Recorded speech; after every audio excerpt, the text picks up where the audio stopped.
Ready? Start.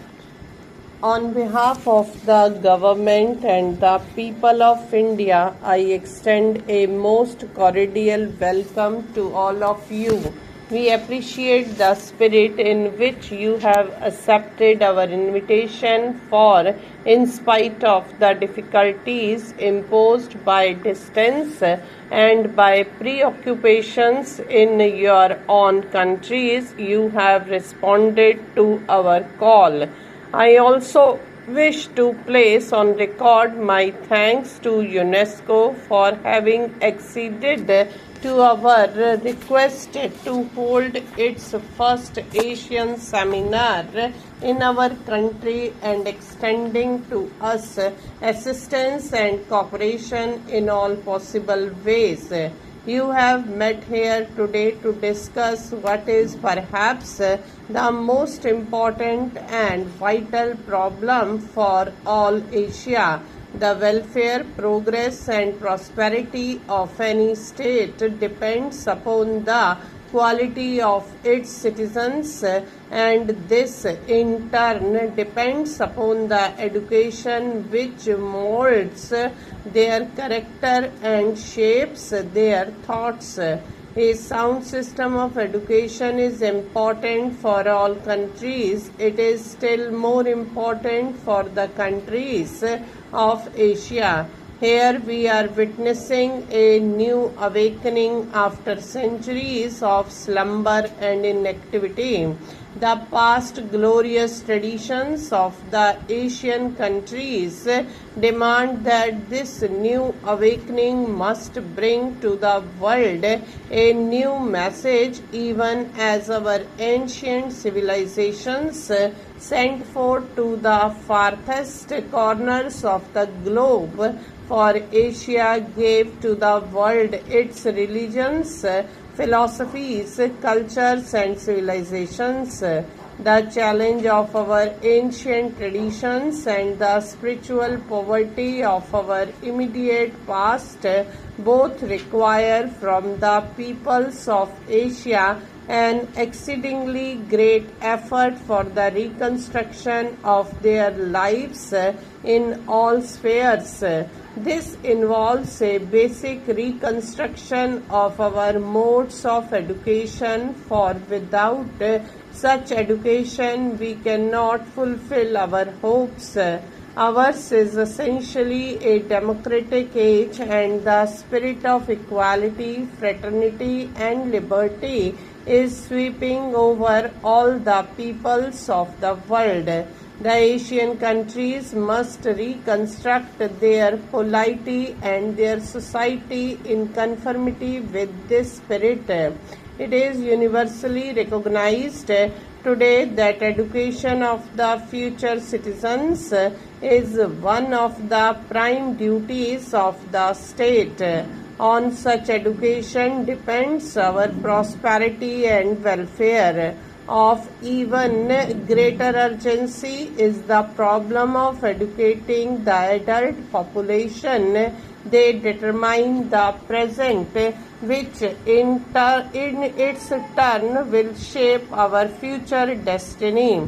Education of the future generations can only be planned if the present generation recognizes the importance of such education. Material prosperity or spiritual welfare cannot be achieved unless the citizen of today accepts the challenge.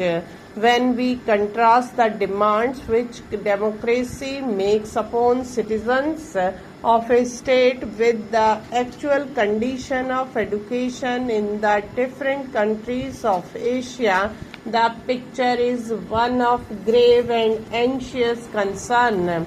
It is true that in some exceptional cases the problem has been largely mastered.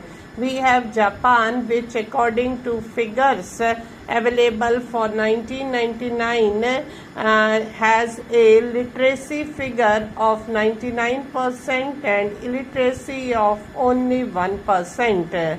Lebanon in the Middle East is also reputed to have a high literacy figure.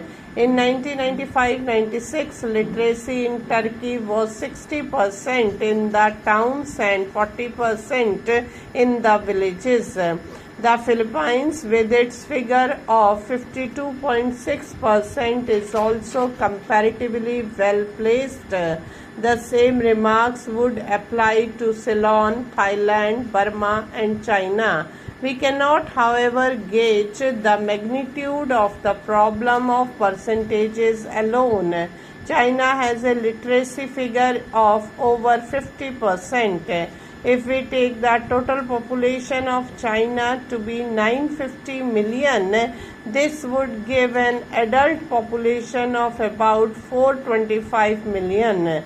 It is unlikely that the percentage of literacy will be the same for adults as for children and adolescents. Even if this questionable assumption is granted, the number of adult illiterates in China would be some 225 millions.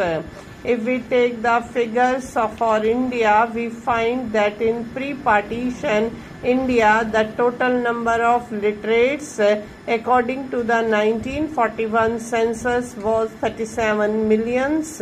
Assuming that the number of adult literates is about 40% of the total number of illiterates, this gives a figure of a little over 15 millions. This refers only to the pre-partition Indian provinces. Partition meant a loss of about 26% of the total population, and assuming that the reduction in the number of literates was in the same proportion and allowing for fluctuations owing to normal processes of birth and death, we may put the figure for adult literates in the Indian provinces after partition at roughly 11 millions. To this, we have to add the number of adult literates in the states.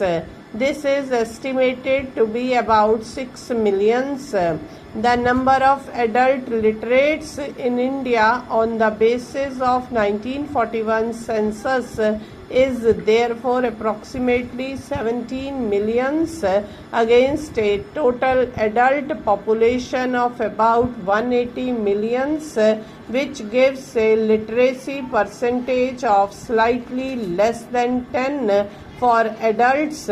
This is not only unsatisfactory but positively disturbing.